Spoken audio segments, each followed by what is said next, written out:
What's up, you guys? I'm Eric and welcome back to my channel. No, you grow up. Today's video is going to be the first video in a series that I'm going to do, and it's going to be all about Playmates original Ninja Turtles figures. So I don't know how I've gone this long without doing a video on the Playmates line, but there's going to be a lot of them coming here soon.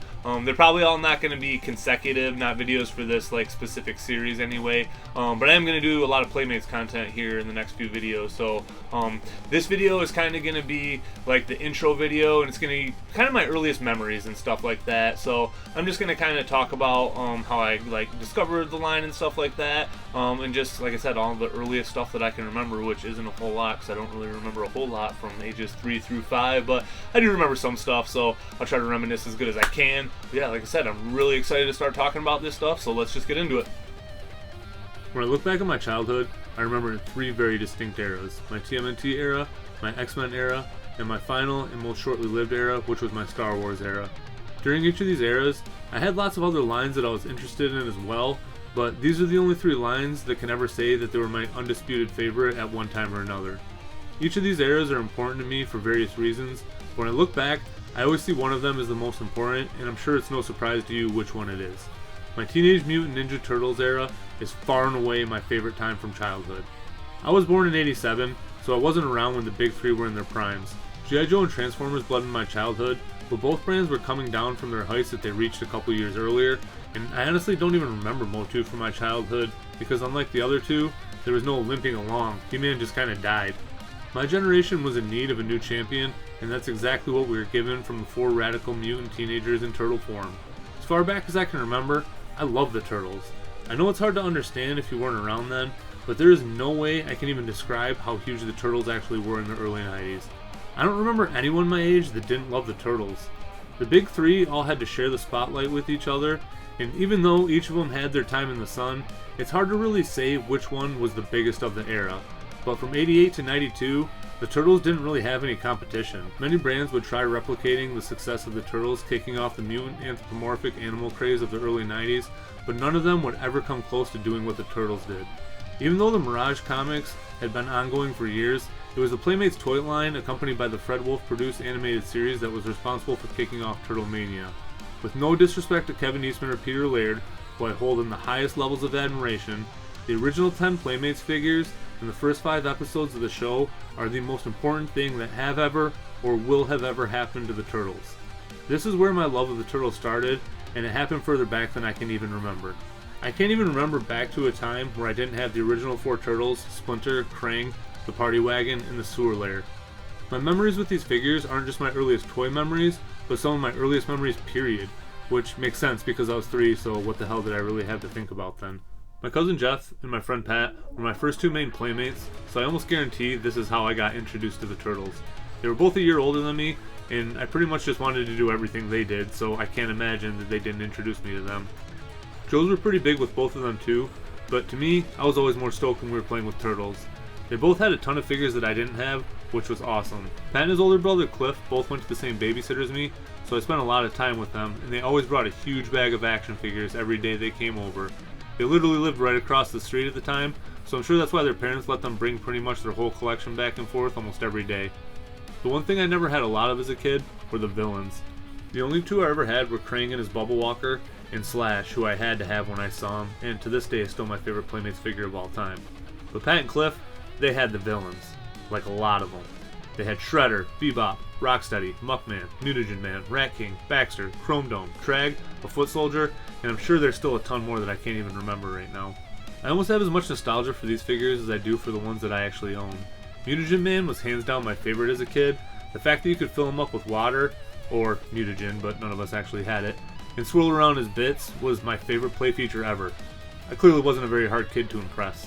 As an adult, I definitely think the Muckman is the coolest figure, but honestly, as a kid, I hated him. Why? Because kids are stupid, and they don't properly appreciate things.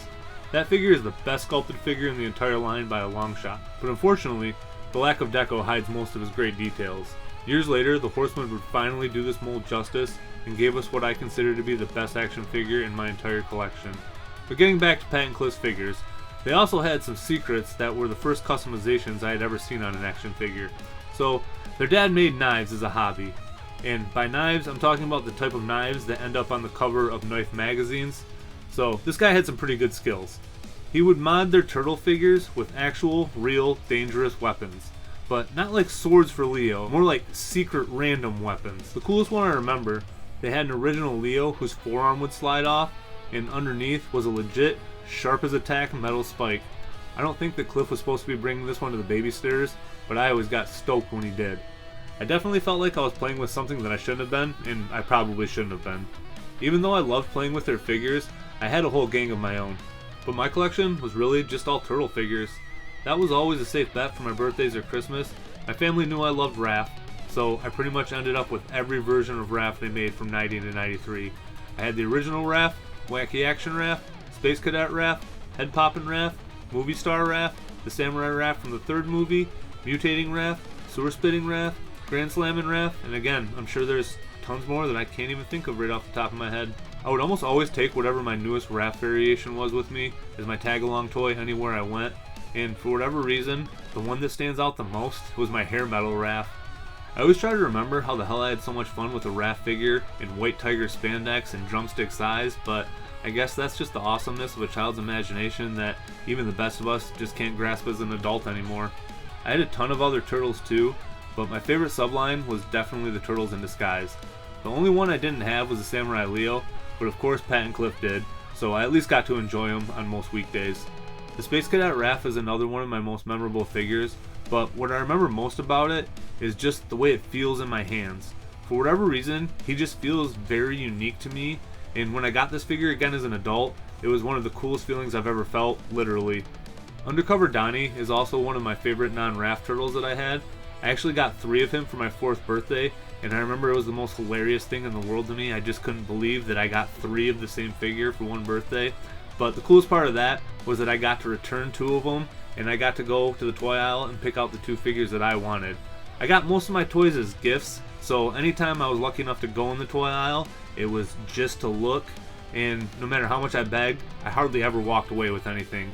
So actually getting to go to the aisle and pick out my own 2 figures was a pretty cool day for me. Even though my main focus for collecting is modern figures, this is one retro line that I'm always working on. I've accomplished my first collecting goal for the line, which was getting all my mainline figures in the first 4 waves, and 99% of my figures are complete too. Other than some turtle side weapons, I'm only missing Krang's hose for his gun and Mutagen Man's Mutagen tank. But that's okay, I'll just take the one for my new reproduction Mutagen Man and oh yeah. I pretty much just get one huge haul of Playmates figures annually now, as my birthday tradition is going to Kokomo Toys and Collectibles, which is the best toy store I've ever been to. It's so good, in fact, I only allow myself to go once a year because I lose all sense of financial responsibility whenever I step in there. Their prices are much better than eBay, so I've walked out of there with double-digit figures every time I've gone there, and it's also where I picked up my party wagon, which was a very expensive day. I'm going to focus on collecting all the sublines going forward, and eventually trying to tackle the pretty expensive Wave 5, and I'm not even thinking about Wave 6 anytime soon. I might be a little bit more excited about modern figures at the moment, but that doesn't mean that the Playmates figures still don't give me something that the modern figures never will. They're like little time machines, and every time I look at them or play with them, they take me right back to probably my favorite time in my life. The present day is pretty damn sweet too, but nothing will ever be as rad as being a child in the 90s. Alright you guys, so that's going to wrap things up for my first Playmates video. Like I said, I'll probably have like 3 or 4 more Playmates videos coming out in the next couple weeks. Yeah, I had a blast making this one. I'm just really excited to talk more about my favorite childhood toy line. I apologize for the sound quality on this video. I'm 11 videos in and I'm still terrible at this. I forgot to do a sound check. But I know you guys aren't here for my production value, so thank you for watching my videos anyway. It's just cool that anybody cares what I have to say. Thank you to all my subscribers. It's just awesome that you guys want to repeatedly hear what I have to say. But that's all I really got for this one, so take it easy, be safe, and I'll catch you guys later. Peace.